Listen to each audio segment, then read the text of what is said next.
Well, welcome back, perhaps. I was just right in the middle of this Facebook Live and it just bloop, completely went away. So I don't know why, but I hope that those of you who were already here live will be able to rejoin. And again, welcome to those of you who are watching the replay. And maybe this new live will catch a few people. Oh, good, Sarah's back. So I don't know what happened. It just like, I got some notification and it was over. So starting again here with this idea of the distinction that I really wanted to make here. Hi, welcome back. Is a little bit threefold, and I'll read this quote from this book again. Oh, it's Marcella, which is around. I want to talk a little bit about there's more, and I'm sure there's nuances within each, but I want to talk about the distinction between this stories, which I think of as mythology, folklore, folk tales, fairy tales. All these different realms of the storytelling that humans have done throughout all human time. And I have often thought one of the reasons that I really love the movies and going to the movie theater is that in a way that's kind of like it has been, maybe now it's Netflix, which is a little awkward because we're in our own little homes. And there's something about going to the movie theater, which is kind of like sitting around the fire, used to be for our more land-based and indigenous from wherever we're from ancestors, and telling stories, right? These grand dramas that would play out on the wall of, again, was it like an igloo or a teepee or whatever the realm was. Now we have these huge theater screens and we all sit there together even though we don't know each other, and we watch the story, and these are like the stories of our time. And so I think that movies are valuable to look at in the sense of what are the stories that we're telling, but that's one realm. And then there's the actual, I was trying to nail down, and I haven't come to a complete conclusion around this, but I've been using the word stories to talk about the literal stories of our life. And the reason that I'm using stories plural for that is that there are so many stories. If we're going to talk about, this is where I was born. I was about to say my name is Kendra and ... But again, if I actually go into the realm of storytelling about my life, I would need to include the story that I wasn't named until I was 10 days old. So if I'm going all the way back to the beginning, I actually don't start with Kendra. I start with, I was born in San Francisco at, I think it wouldn't have been 300, it would have been 350 page, or, this sort of a thing. And I was born at home. And then, my mother didn't name me until I was 10 days old. And she took me up on the roof of the building at 300 page, and she whispered my name to me, looking out over San Francisco, and told me my name because she thought I should know my name before anybody else knew my name, right? And so but again, there are so many, and I could tell so many stories about my life. And then this third realm that I'm talking about is what I have been calling like the story. And that is so often, again, especially in the self-help, the personal growth, the coaching realm, you'll hear things like feel the feelings, drop the story, or what story are you telling about that? Or what story did you make up about that? And there's a lot of kind of what I would call almost like negative assumption or negative association with the idea of story, right? Because there's like the truth, there's this idea that something happened and then we made up a story about it. And I think that there's something so key and important about that. And that's, it's why it's sort of taken up a life and why it's so used so often and why it is effective. But there is something that I think has gotten lost in that, which is the deep, deep power of telling the stories, plural, of our life, because we're like, well, I don't want to get caught up in story, and being able to tease apart the difference, and that there really is something like, one of the cornerstones for me about why I started my women's membership, The Collective, is that I believe there's something immensely powerful about coming together and sharing our stories, but not necessarily telling our story about our stories or about ourselves, what we made up about ourselves or life or women or men or our parents or, these things, but to be able to tell the actual stories of our lives, and in that way weave a deep, deep, rich, strong tapestry of stories. And especially in the time that we live in now, in this simultaneously like immensely connected and immensely disconnected time. Like I was saying to somebody recently, if you look at almost all the technology that's been created over the last 10 years. Basically, the iPhone was basically invented like 10, 11 years ago. I held the first iPhone when I was so again, here's like the story, right, which gives a certain thing richness. The first time I ever held an iPhone, I was really pregnant with my first child, which is how I can place it in time. And I was doing like door duty for some large event that we were having for Authentic World, which is the company that I started with my ex-husband. And so we were at, I think it was 110 7th Street was where our office was at the time. And we were having some big event, and I was doing the door, and our friend Nathan came up and said, oh, here, if you, in case you get bored, play with this. And he handed me an iPhone. He said, I just got it for my wife, Liana. And I was like, oh, thanks. And then I looked at it and I kind of like did a few things, and I thought, this thing is useless. Like I was like, it held no interest, right? Fast forward 11 years in the future, and I can't walk out the door without it. I can barely leave, one room to the other without it. So what happened in that time? And there's the iPhone specifically, or smartphones, right? But then there's just, when I really look at most of the technology that's really taken hold between that time, about 11 years ago, and now, it is either, and one can certainly argue that much of the technology ultimately does both of these, but I would say the majority, or a lot of, or most, whatever, I don't know what the most accurate term is here, but technology in the last 11 years has been intended either for more connection. If you think about things like the iPhone, which ultimately allows us to have Facebook or be connected to the internet, or Twitter, or, right, we could argue that that's not actually what Facebook does or what Twitter does, but you could also argue that the intention behind it, the explicit intention at least, is connective. It's bringing us closer together. It's allowing us to connect with people all over the globe in real time, at any time, at a moment's notice. And exactly, Brian, you're watching this on an iPhone, right? And it's this thing, again, I can text someone all the way across the world now. I mean, with the technology we have, we've also developed, right, there used to be like long distance. You had to pay for long distance. Nobody pays for long distance anymore. I mean, you pay if you take your phone out of the country and then use it. But here, right, I can text, I can like these sort of things.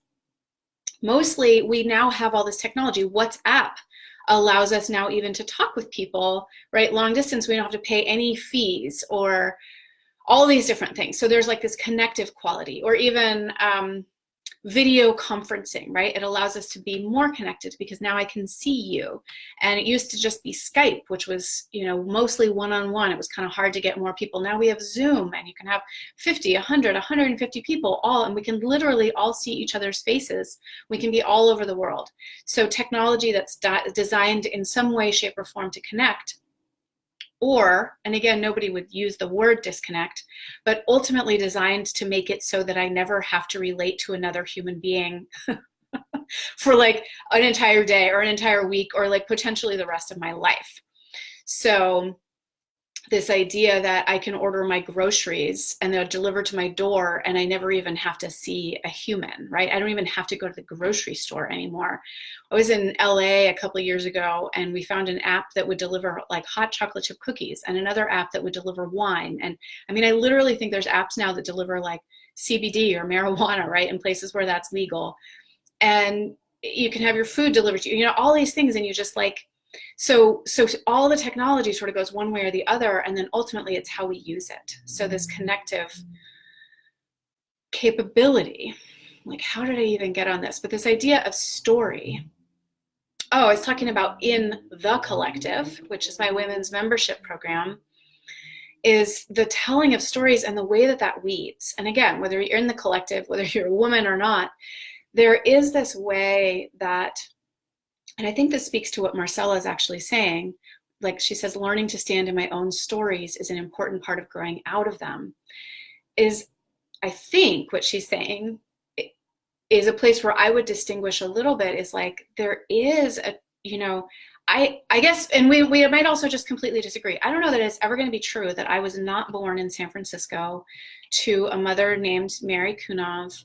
You know, I was, I don't know, 7 pounds, 8 ounces or 8 pounds, 7 ounces, something like that. I was named 10 days after I was born, Kendra Margaret Kunov. I don't know that that's ever not going to be true, but I can grow out of what I think they either mean about me or make me to be.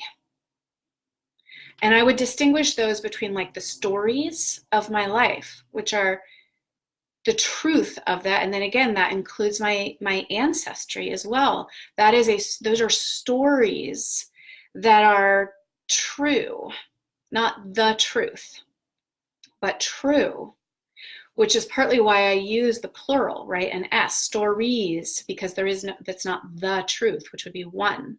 And then story, which again grow out of, which is the story that I then make up about myself or my family or my mother or women or men or the world, or, you know, some story where there becomes a truth, the story. And I'm not going to go into it as deeply on this call, but part of why I think this is valuable is included, and I want to read this quote again. I read it when I started my other Facebook Live that got cut off. It's from this story called Crow and Weasel, and it's by Barry Lopez. And without going into the whole story, it's a beautiful, beautiful book, and I highly recommend it for both adults and children. My dad gave it to me when I was 10 or 11 years old, and it's been one of my favorites ever since. So there's a quote in here. It's these two young men, which are Crow and Weasel, and they're going on a journey, and they meet other people on their journey. They leave their tribe, and then they meet other people in other tribes and other places. And this lands kind of like in the middle towards the end of the story. So they met another person or another being named Badger. And they say, "We are very grateful for your hospitality, Badger," said Crow. "Each place we go, we learn something, and your wisdom here has helped us." "I would ask you to remember only this one thing," said Badger. "The stories people tell have a way of taking care of them. If stories come to you, care for them and learn to give them away where they are needed. Sometimes a person needs a story more than food to stay alive. That is why we put these stories in each other's memory. This is how people care for themselves. One day you will be good storytellers.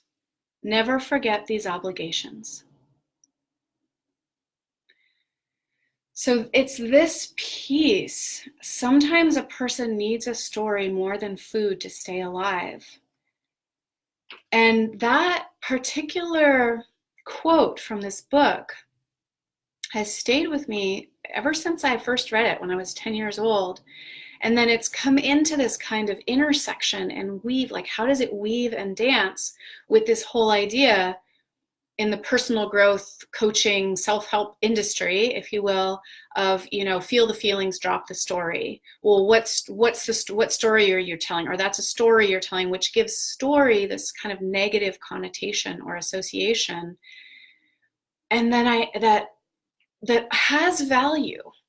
I think there is value in the capacity to pay attention to be aware of, and to like pull the thread that is like, this is what I made up about this, and then decided was the story, rather than one of all the stories, and to be able to tease that apart. And I think that's why this is such sort of a big deal, and why it's effective ultimately in coaching or in the personal growth world.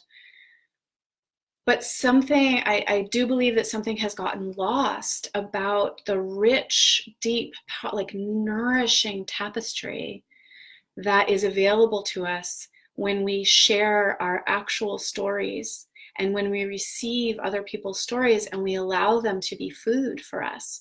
And I love the way that it says in here, one day you will be good storytellers. Never forget these obligations. Obligation is such a heavy word, and we'll say like, don't should all over me, or I was shoulding on myself. And so it's like, but how do we hold like a beautiful mantle of obligation? And that perhaps, again, in this world in which we're like uber connected and uber disconnected, and it's so easy to just put something out and be like, this is the truth, that perhaps we have an obligation to stand simply in this ground of our stories. It's similar to something Marcella was saying about learning to stand in my stories. So I love this idea of like it's like it's sacred ground, and Miriam just said sacred obligation, right? So the sacred ground, which is very similar to something else that I talk about a lot, which is the groundless ground. It's really a Buddhist concept that I don't even remember the first time I heard it, because I'm sure it came in my childhood being raised in a Buddhist monastery. But this idea of the groundless ground is, if I'm standing on the sacred ground of my own stories without making them the story or the truth, and allowing my story, first of all of the threads of my stories, which are many and multiple and seemingly contradictory, to then and include the many and the multiple and the seemingly contradictory of my history and my ancestors and my family and my blood lineage. And if I allow that to weave and dance and become fabric with the multitude and complexity and possibly seeming contradiction of your stories and another's stories, and all the web of these stories to come together, like how strong and rich and powerful is that fabric, when we don't need all the stories to be the same, or to have the same moral at the end of the story, or for it to turn out the same for everyone, or, well, if you act this way, then these things will happen.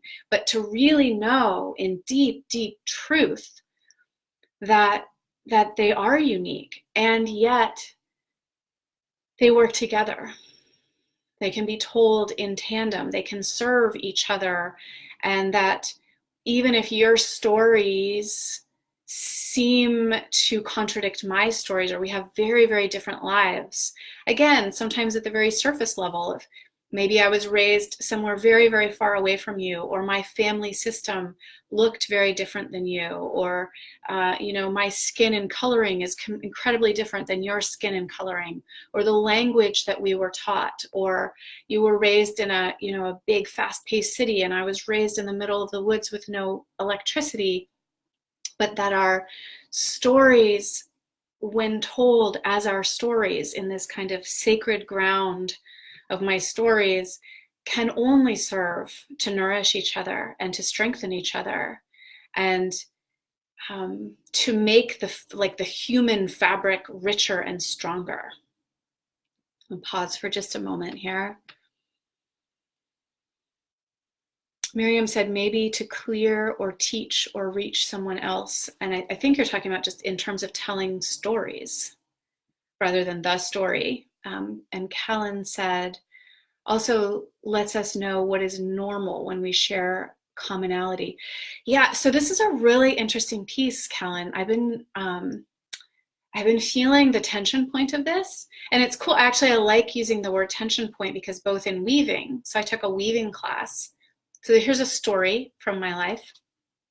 When I was, and actually, let me pop out for a minute. So this is how I play with my children a lot, is they'll say, you know, tell us a story. And I'll say, well, you know, give me an age. What's an age that you want me to tell a story from? And, you know, they'll say like, tell us a story from when you were 7, or tell us a story about you and your best friend, Jamie, or, you know, that kind of lands it. So I'll start with like an age or a place or a something like this. When I was about 21 or 22, and I was living in San Francisco, I had recently left my corporate job, and I had taken, I think at this time I only had one job, but I had taken a job as a nanny, and I was taking care of this little girl named Grace Polly, and she was maybe 1 at the time. She was so little, and her mother was a knitter. For some reason, I am blanking on her mother's name in this moment, which is Adrienne. Her name is Adrienne.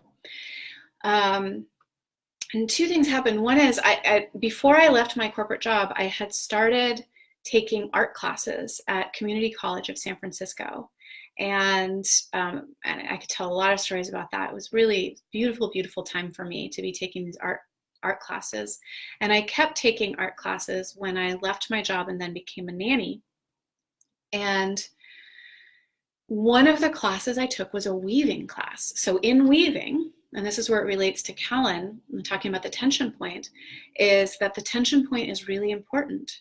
So this allowing the tension point in our stories, or in like our own personal stories, there's tension points in my own stories that live within me or within my lineage. And then there's also tension points between the story, my stories and someone else's stories. And being able to hold that in right tension. So in weaving, and this is also true in knitting, is that it needs to be right tension, like correct tension. If you pull too hard, the yarn or the thread will break. But if you let too much slack, then there ends up being these it just allows for lumpiness, basically, and like, you know, kind of wonky shaped scarves or table coverings or whatever it is you're weaving or knitting. So I took this weaving class, and I only ever took one weaving class, and I kind of loved it. I mean, the looms were my favorite thing. That was my favorite. But the actual, and the process of like doing this, the weaving, I did like that. But what the weaving created, like the final product, was not my favorite thing. But after the first day of weaving class, we came home with a sheet of all the supplies that we would need for that semester, and some places where we could go get them. And one of the places was a yarn shop on Divisadero in San Francisco called Atelier. And I walked into this yarn shop and I nearly cried, because it was filled with like some of the most beautiful textures and colors and you know, just like that I had ever seen. And I just wanted to be there forever. And I remember in that, like literally this thought went through my mind. I walked into the store and I was like, whatever I have to do so that I can play with all this yarn, I want to learn that. And that is ultimately what led me to knitting. And it was my boss at the time, Adrienne, Grace Polly's mom, was my first knitting instructor. And she was the one who taught me how to cast on and how to, this whole thing. And I knit to this day. And that was, I don't know, like 20 years ago. So this tension point. So this is not meant in any way to discount both the value and in some way the human need for what you're speaking to here, which is normalcy, commonality, fitting in. I believe it really is a human need. And I mean, in a way, it's an animal need. It's not just humans that have this. We have it in a different way, I would say, than some other animals. But this kind of fitting with our with the like beings. Again, in some ways this is tribal, but I think, with wolves, for instance, it's pack, or I don't know about some other animals that aren't mammals. I don't think I know enough to really speak on that. That's never stopped me before. But that there is some sense of sameness, right? Same smell, same type, same something, that allows, and that helps us know where I belong, where I don't belong, where I'm safe, where I'm not safe. So it's not to discount that and go like, well, we should just throw that out because we can see beyond it. But I do think that as humans, and especially in the particular time we live in now and where we're at with certain kinds of both intellectual awareness and emotional awareness, energetic awareness, all these pieces, is that we can also look beyond it and know the places where there's commonality and sameness and fitting in or belonging or like this, and also find strength in the places where there isn't commonality. And I have become aware personally in teaching, especially, any place where leaning on either consciously or unconsciously, basically calling something normal, quote unquote normal, is a bit of a crutch. And it came up recently around the idea of masculine, feminine, and where that crosses over for men, women. So I'm not going to go into this deeply in this live because that is not what this live is about, but I do want to use this as an example. So one person that I teach with sometimes would say something to the effect of, masculine and feminine, if we're talking about more essence rather than just traits or qualities, that there are certain percentages of women who are more feminine and percentages of men who are more masculine. And I asked this person to stop. I said, we don't know. We don't know at this point in time what is cultural and what is biological and what is true and what is not true. I think we're really in a certain upheaval around that of discovering. And this person said something like, well, it's important because we want to give people to let them know that it is normal to give them permission to be the way that they are, which I'm totally down with.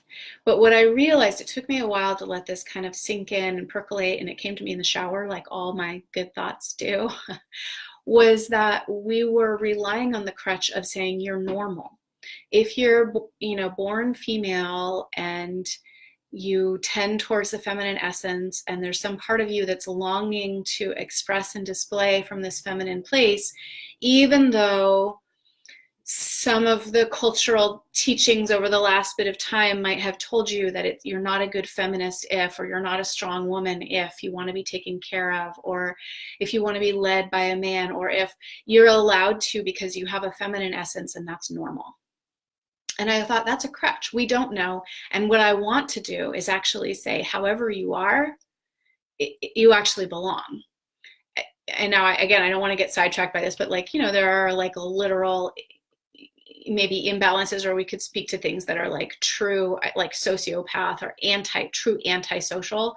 And anyway, I'm not covering that here. We're talking about the largest swath of humanity, which I think has enormous diversity within it, both at a very innate, biological, inborn level and at a cultural, taught, learned, again, family system or larger community cultural level. But that it's so easy to start to see like, oh, well, I'm in a group, maybe I'm in a group of women, for instance. It could happen in the collective, right? So I have to be aware of things like this within the collective, that there's a whole swath of women who are saying, I feel like this. And then there's all these comments going, me too, me too, me too. And then there's a woman over here going, not me. Does that mean there's something wrong with me? So they're all getting the benefit of commonality. And how do we look at, oh, but no, this woman sharing the truth of her stories as well really adds to the weave and the strength and the depth and the nourishment of the web and the fabric that we are weaving together. And it's truly only whole If all the me too, I share that, I have commonality, voices are heard, and so is the voice that says my story, my stories don't sound like that. I didn't have that experience growing up. I have a different one. And in that way, I think we actually become stronger. And that is kind of a tension point. So again, kind of like in literal weaving with a loom, having to keep just the right tension point, which doesn't break the thread, but neither does it allow it to sag and become messy. So, and also, I don't know if Marcella is here anymore. I think it would be okay for me to say, but it was with Marcella. I don't even remember the very specific of it, but she and I had an exchange on Facebook now, maybe could be as much as 8 years ago. And it was actually a deep, deep learning for me because I love her so much and we have so much resonance. But we were talking about something and we were disagreeing. And I realized at some point that I was looking for the common truth underneath, which I would say in some ways is what Miriam is speaking to. We recognize ourselves in each other, and that's true. And I realized, and again, not to put this on any of you necessarily, but I'll say about me for sure, I realized that as I was looking for our commonality underneath, I was really saying, I was looking for, and this is how you're the same as me. Actually, we don't disagree, which means that I'm not wrong. And I think that there's enormous value when we're really talking about, when we're able to tease apart stories, like the true stories of our life. When I was 7 years old, I lived here and I played like this. When I was 10 years old, we moved here and this is what I remember about this. When I was like, these things where we really place ourselves in time and space and there's scent and smell that goes along with it. There's touch, there's texture. It's a time of year. It has a, either the sun or the chill or the smell of the leaves or the crackle of the leaves or the daffodils just poking up, or there's specificity because it's true in that way without saying, and this is how it actually happened for sure in an overarching way. This is the truth because that's the story I tell about it, both in terms of my thoughts that I make up about it or what I make up about the world or other people. But the more I think that we can actually allow for that kind of true and deep diversity, the stronger our web is. And I also believe this, that we build a certain kind of strength in ourselves because we no longer need our stories to sound like other people's stories for them to be true and right and good and normal and valuable. Now, the one piece that I want to touch on that I spoke to at the beginning of the live that I started that got cut off, and that has been woven into this one, but I haven't named directly, is really this realm of mythology, folklore, fairy tales, folk tales. There's lots of words for it that tend to relate to different. When I was sitting with Dr. Clarissa Pinkola Estes a couple months ago, she distinguishes them actually, and I can't quite remember, but she was something, and the way she distinguished, and I haven't done enough research to sort of go like, well, is this like, did they use distinguishing features or, is this her teaching? But she would talk about mythology is in the realm of, the gods, basically. So that can be true for any culture, not just the Greek gods. We think of like Greek mythology, Roman mythology, right? But that's sort of in the realm where we go into the realm of the gods is mythology. Folk tales are, I can't remember now how she said it, but that had to do with, especially in the specificity of a place in terms of culture, like the tales of a place. And fairy tales, I think of them a lot in terms of being related more to a certain realm of like European folk tales, but she was saying then they involve like a magical component. So anyway, those are things to play with. I don't know that I 100% disagree with them, but kind of thinking about how do we distinguish these stories. But also it's one of the reasons, and it goes back to this quote from Crow and Weasel, where they say, the stories people tell have a way of taking care of them. Sometimes a person needs a story more than food to stay alive. And then one day you will be good storytellers. Never forget these obligations. Is that, to me, this includes the realm of sharing our stories, right? And that deep diversity that lives in, literally, right? We might take surveys and we can say 90% of, white girls who grew up in Northern California experienced some form of this. And then we get sort of a statistic, and it can be valuable in some way. Nobody has lived my stories except me. Nobody. Not my best friend, not the people who grew up closest to me, not the people who share, there are people who share some elements of my stories and we weave in and out, but nobody has lived my life. And I actually think that somehow, especially in our current time, getting down to the specificity of my story and finding the real grounded truth that I don't need 100 women who have had my story and can say, yes, yes, me too, which is, I'm realizing I say that and now it looks like I'm talking about #MeToo, and I'm not. What I mean more is that anybody, women, man, sexual assault, like I'm not talking about that, but that none of us need a bunch of people behind us saying, I've had that experience too, in order to validate my experience. That those are stories that nourish, but also that this is the realm in which I've been working to untangle in my own language, that when I would use the word myth, that I'm not meaning lie, because it's become sort of a catchy thing to say. Like, in fact, I have a blog, I think it's still on my website, called The Myth of Authenticity. And there might even still be one that's called The Myth of Being Met, and I might have gone and changed them, I can't remember now. But it's an easy way to say it, people know what you mean.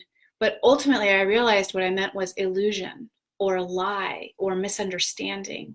And to me, if I'm really honest and I go deeper than that, mythology, folklore, folk tales, fairy tales, these are the stories that as humans we have told over centuries and eons and since the beginning of time, that wrap actually deep truths, not illusions, not lies, not misunderstandings, but like actual deep truths into story, in a way that nourishes us, that allows us as humans, as cultures, to learn in ways that are larger, where we sort of make like the stories of our people or what have you.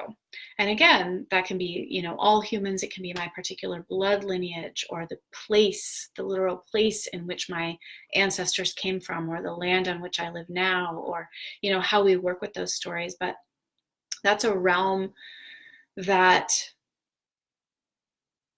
similarly, I think in some way has gotten a little bit lost, because there's such a strong bent these days for the rational, mostly because I think we've been sold the lie that anything that is not rational is irrational.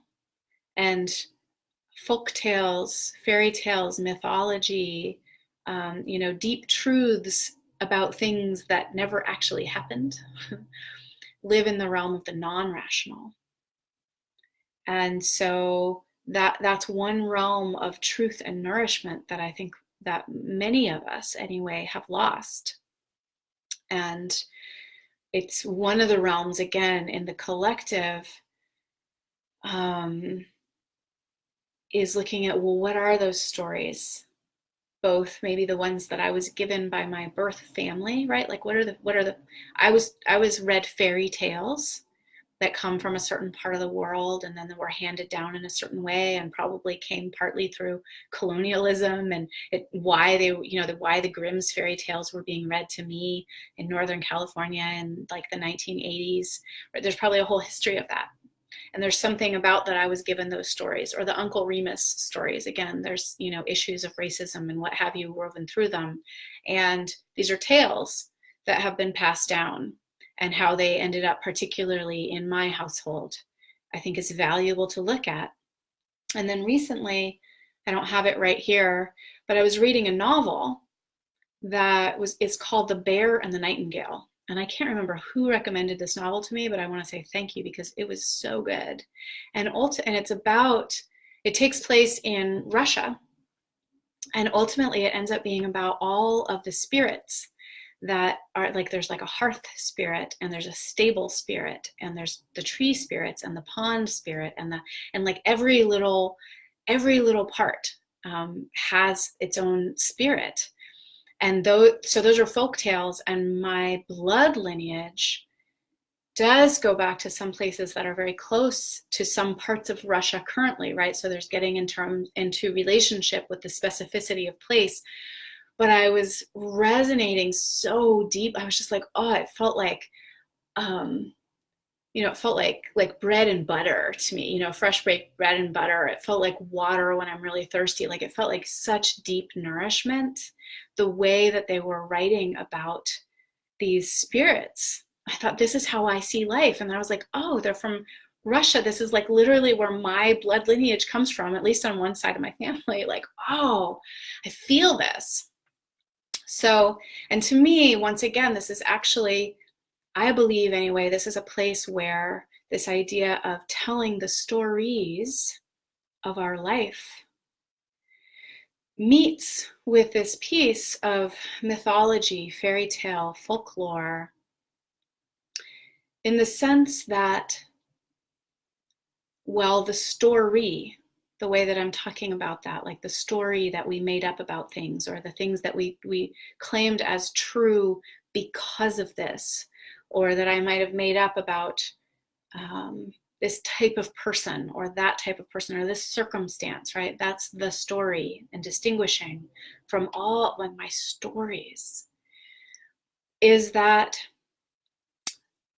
I believe the same way that some piece of, I have this, looking at it right now, so this is why I think I'm thinking about that. I have this beautiful piece of furniture that came from some part of Rajasthan in India. And it's this incredible wooden, I don't even know what to call it. Like, it's a set of drawers, and it has these two doors that open. It has like smaller drawers on top and then bigger ones. Thing is fucking heavy as all get out. Every time I move, I'm like, sorry, like each drawer is heavy, let alone, I mean, the entire thing is, it's solid wood. I don't know what kind of wood, but it actually does carry that it's made from a certain kind of wood, and that wood was grown somewhere, and then it had to travel from this part of India, and that metal was made there that makes the knobs. And I believe that we're the same. It doesn't reify the story, like, well, if you grew up in Northern California and you're blah, blah, blah, blah, blah, or, like you had a single mom, that means da, da, da, da, da about you. But I do carry those stories in me. And it's like the wine. I can't taste these things, and I'm not going to try to pronounce actually the word that describes the kind of person who can, but those people who study wine so intensively that if you hand them a glass of wine, and they'll smell it and they'll taste it, and they can tell you not just what, is it a red or a white, by looking at it, or is it a Cabernet or a, Sauvignon Blanc, or is it like, but they can literally tell you what part of the world it was grown in and when the grapes were picked, and this, because that carries that story. And so this is why I think there's so much, like, people want to make it black and white. Like, either we have to just drop all our stories, or we reify our stories, or like this. It's like, it's both. I am that grape that was grown in a certain kind of soil, and I was given a certain kind of water, and I was, deprived of water at certain times, and I grew in a certain shape, and then I was picked at a certain time, and I was stored in a certain kind of cellar for a certain amount of time, and then I was crushed, either by feet or by machine, and then I was, aged a certain amount of time, and then I was transported in a certain kind of vehicle. You know, we are all those grapes. And none of us are done. I mean, that's the difference between, you know, like me and a bottle of wine. It's like, and then, you know, it's the same, right? You open the bottle of wine, you let it breathe, and you drink it, and it changes and stuff like. But like the bottle of wine it's more done, and that's not us until, you know, the day, perhaps at least, that we exhale our final breath. So, you know, knock on wood, that for most of us, that's a very long way off, and we have much more graping in some way, shape, or form to be done in this particular body and life. But we do carry that with us, and rather than making that like a prison that means something about us, or that we're stuck in a certain story or a certain pattern about it, let it be the kind of thing that is nourishing, that by being willing to have been grown in that place and nourished in that place. Or like, again, I don't know if Sadhanam, you know, he popped on, I don't know if he's still here, but he came into my life at a certain time in my life when I was about 15 or 16 years old. And so I carry him, and then his, both the way that he brought me into his family, and then the way that he taught me with Kundalini yoga and mantra, that I carry that with me, and I don't want to drop that story. Now, that doesn't have to mean things about me like the story, or anybody who, you know, Kundalini yoga this, or that has to mean something reified, but I get to carry that as not only a nourishment for me, but literally, whether I ever teach anything related to that or not, as a being that is expressing that in the world, because that lives inside me, the same way that a grape that was grown in Spain is different than a grape that was grown here in Sonoma County. That gets carried forward. And I don't believe that we do, I don't believe that it's a service actually to ourselves or other people, or to the beautiful diversity of the web that we have the opportunity of being part of as humans on earth today, to try to deny that we carry all those pieces of diversity within us. So my encouragement around this is actually to start to tell your stories in some way, shape, or form. You know, I publish them to the world for some reason. But I just tell them with my children or with friends. And, you know, it's one of the great delights of my life is that I have a friend that I have been friends with since we were 3 months old. Well, she was 3 months, I was 6 months. And we now get together with our children.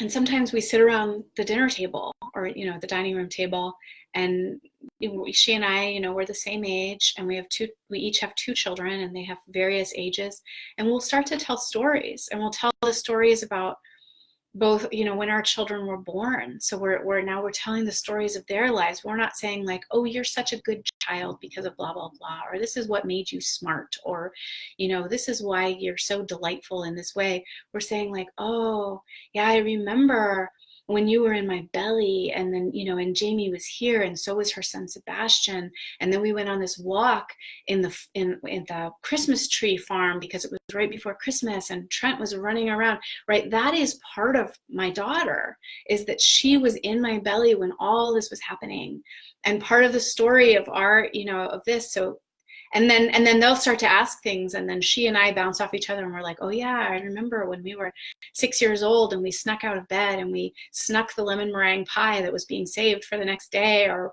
you know, we got sent away from the table because we couldn't stop laughing. And these are the stories. And so what is that context in which they can be brought?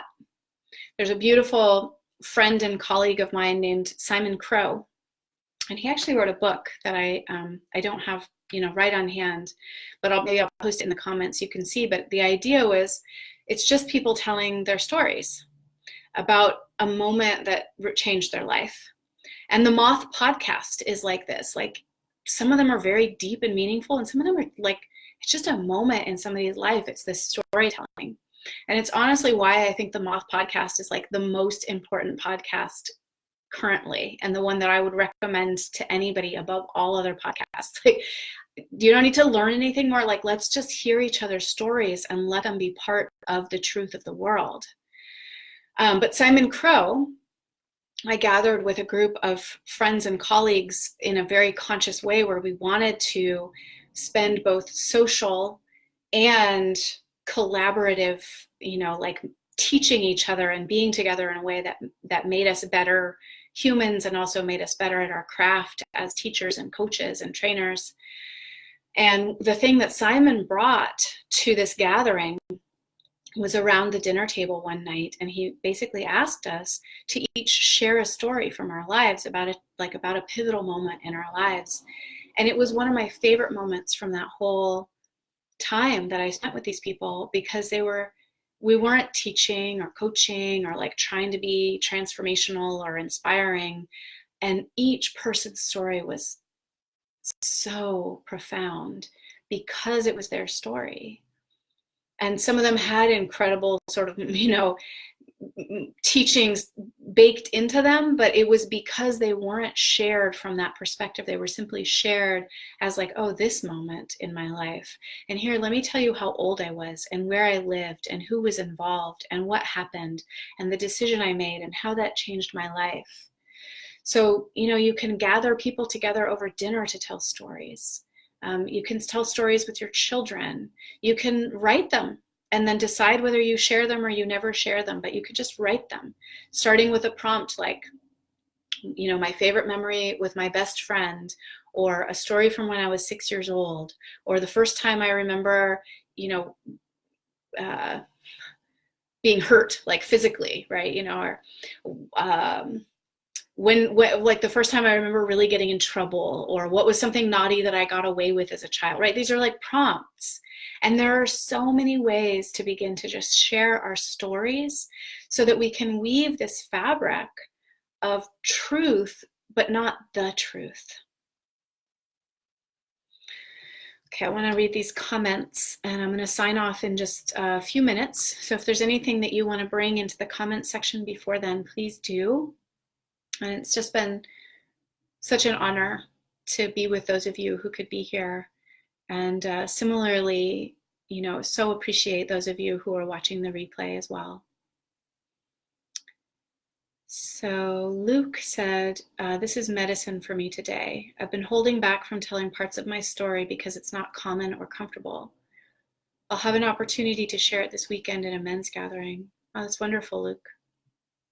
Yeah. There are also, your comment is different then, but reminds me, I really think about, there are stories that I don't know if I'm going to tell until some people in my family have passed away. But again, we can also sometimes use those as excuses. So I'm working in the place where I'm writing some of those stories now and making a decision about how publicly I share them. Just versus just not telling them or being like, those aren't mine, or I can't because, right?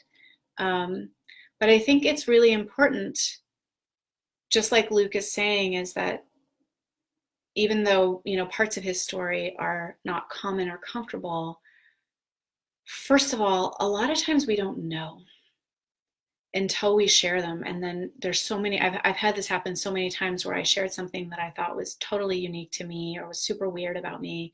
And then I've had people who, again, have had very different, like the actual circumstances might be very different, but it really touched them. It was like, oh, I had some experience that was like that.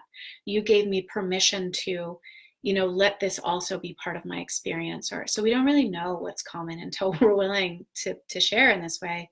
And then that it adds to the beauty of this deep, I think, nourishing diversity of the stories of the world. So thank you, Luke. Yeah, Miriam said diversity and acceptance and inclusion. And this is one of the ways, especially as, sort of an upper middle class educated white woman in the United States right now, that I'm like, okay, where can we tell stories that allow for the specificity rather than making blanket statements, so that there is this way to bring inclusion in that way, and then to listen To really, really listen. Yeah, Stephen said facade, and I think that was when I was talking about like the difference between what we often call myth and what's actually, yeah, like facade or illusion or misunderstanding, something like that. And Stephen also said, we each take our own understanding from myths due to the fact that we each have our own story through which to relate to mythologies. Yes. Mm-hmm. Yeah, it's so beautiful. Stephen asked the question, what do you say about letting go of others' opinions about your story as being wrong or negative? Well, I have a couple thoughts that come up around that. I mean, one, in general, I think it's helpful to let go of other people's opinions, just in living. But again, there's this tension point in that around sort of caring about the impact that we have, like letting go of like, some people are going to like me, some people are going to hate me, some people are going to love me. Majority of the world's never going to hear about me, you know, so what am I going to do? Am I going to base my life on the people who will never hear about me? Am I going to base my life on the people who love me, the people who hate me? Like, am I just going to try to find some semblance of standing in my own sacred truth? And for me, it's deeply, deeply important that I do care about the impact I have on other people, but that I don't preemptively decide what I can and can't share or what's true and not true based on other people's opinions and thoughts. And, you know, maybe this is a unpopular view, but, you know, some people's opinions have much greater weight for me.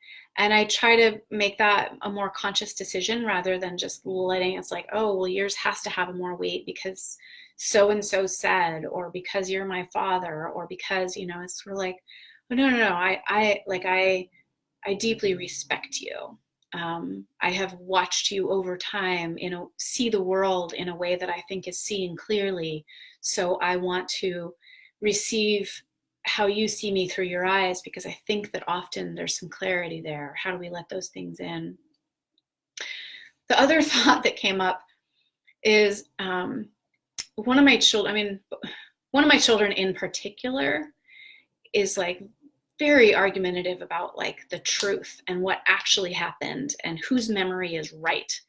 And this child tends to believe that their memory is really right. And, you know, frankly, they have a really freaking good memory. Like oftentimes they say, and I'm like, wow, you remember that? Like, and I will ask, this is my child that I will actually ask me, will you please help me remember this in the morning or something? You know, whereas the other child, I'm like, that's not gonna be helpful.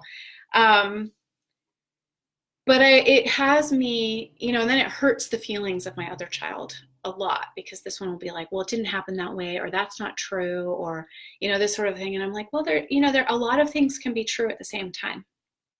So I think there's practicing with, I wouldn't even call it the kind of, it's like the multiplicity of that. Like many things can be true at the same time. And the negative piece, personally, I'll just say that, you know, I do notice if like there are people around me who it seems like, man, they're always telling the negative side of the story, and it's painful. It has me, you know, in some way not want to be, or if I'm just like, if I never hear anything that seems thankful or grateful or appreciative of life in any way, I kind of, it just feels like a little heavy. But I also notice if there are people who like can't handle hearing anything negative, and I'm like, well, that's not going to work for me either, you know. So just having some awareness of where is this person's coming from, and do they hold some truth for me that there might be some other perspectives to hold as well, or are they deeply uncomfortable with anything negative? And both could be true. Again, both could be true at the same time. I did another live a while back, and I think it's up as a blog on my website now. That's like the stories we tell about our lives. There's something about, again, the stories, and it has to do with being able to tell all of them. So there are some really painful stories I can tell about my life, and there are like some fucking like blessed, synchronistic, just gifts to, beautiful, blissful stories about my life. And a lot of them happened at the same time.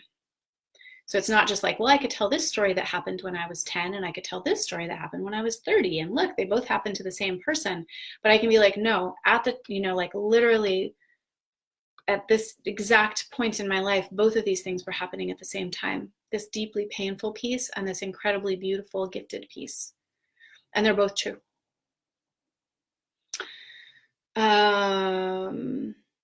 So personally, I think there's a lot of power and value in being able to tell all the different pieces of our lives, the painful parts, the beautiful parts, the gifts from God, the, mistakes, the, like all the parts. So I hope that helps a little bit. Thanks for the question, Stephen. You're welcome, Sarah. I'm so glad this was helpful to you. It's nice to see your face here, your little, icon. Miriam, last piece here. So something that came from listening, when you suddenly mentioned learning Kundalini and mantra and how that's part of the story, it made me remember to give more importance and reflection on the experiences of my own. Cool, I'm glad. I mean, I think that this is one of the beauties of going into some of the specificity, and especially not necessarily from the realm of like, and what am I going to teach now, or what do I know, but just go like, what lives in me? And I consider these gifts.